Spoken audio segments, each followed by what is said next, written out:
This show is about real people, and it's time now for a dose of common sense with Gary the cabbie, who's back after a 2-week vacation. Was it a 2-week or a week's vacation? Week. He's been away in a caravan, and I think that's with Mayor Khan's ULEZ charges. That's probably the only holiday we'll be able to afford for the next few years. Look, you're a cabbie. You driving in and out of London all the time. You talk to people on a daily basis, hundreds of people. How's it going down? Bad, a bit bad. Now he's moved it out, he's moved it out to Rainham in Essex, which there's hardly any traffic out in Rainham in Essex, apart from the main road, the A13 going in, which is well away from the residents. You know, I know, and every person who's involved with the ULEZ knows it's nothing to do with the health of anybody. It's to do that TfL are such in a black hole with money, and he needs to gain that money back. Let me just put this another way, Gary. Because people are now having to pay an extra £12.50 a day, they're going, regardless, for travelling about in London, should I say, sorry. Is that not better for cab drivers? Are you getting extra business from it? Yeah, I'm not going to lie to you, of course I'm getting that extra. I don't get any extra business. Okay. What? Punter, more money. But is that fair? No, is that fair for me to take an 80-year-old lady, take her, she wants to go to Bishopsgate, Liverpool Street Station, she wants to go, I've got to drop her 600 yards away from the main entrance because of it, because of the bus gates they call them, same thing. Now she's 84, she's got a case. How's that fair? A tenner on her fare? That's just not, it's not fair. So we see Mayor Khan saying, and we've seen some politicians on this show actually say that the vast majority of Londoners support this idea. Have you come across any in your cab? Not in my cab. Every question is about it. I haven't had one that said, you looked at the news last night, not one said that, oh, it's good. How can it be good? It's bad for the shops, it's bad for the people's purses, and it's bad for everyone. And all he's done is moved the problem across the street.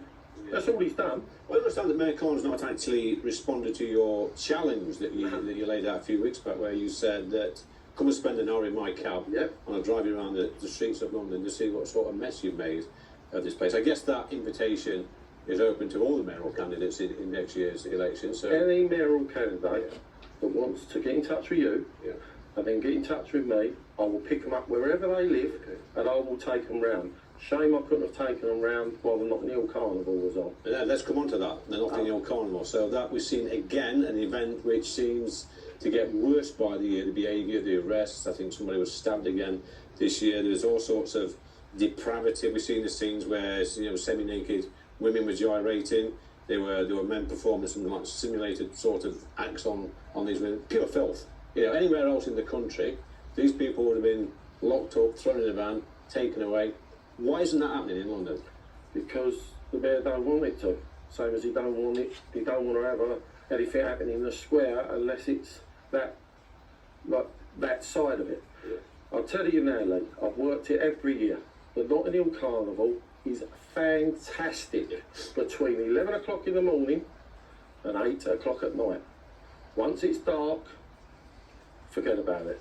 If you see all the houses have to be boarded up, all the shops have to be boarded up, it's a fun place. But as soon as it gets dark at dusk, the people who want to cause trouble come out. Not the carnival goers, it's the people who are there on purpose.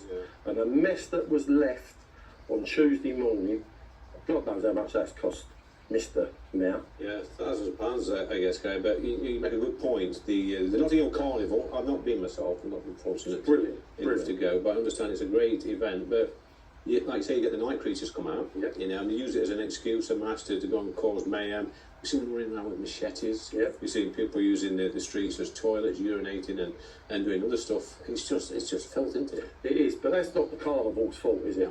That is just people. It don't matter if you had that wherever, they would come out and do that anyway, because that's what they want.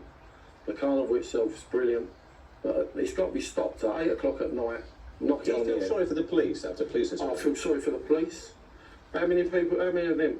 Like one was sexually assaulted, one stabbed, more than a dozen assaulted, and I feel sorry for the people who live there. They have to go out, they have to move away for the weekend. More money it's costing the poor people. So what would your message be to Mayor Khan today after another weekend of mayhem at the Notting Hill Carnival? Seriously look about putting a no-go zone after 8 o'clock at night.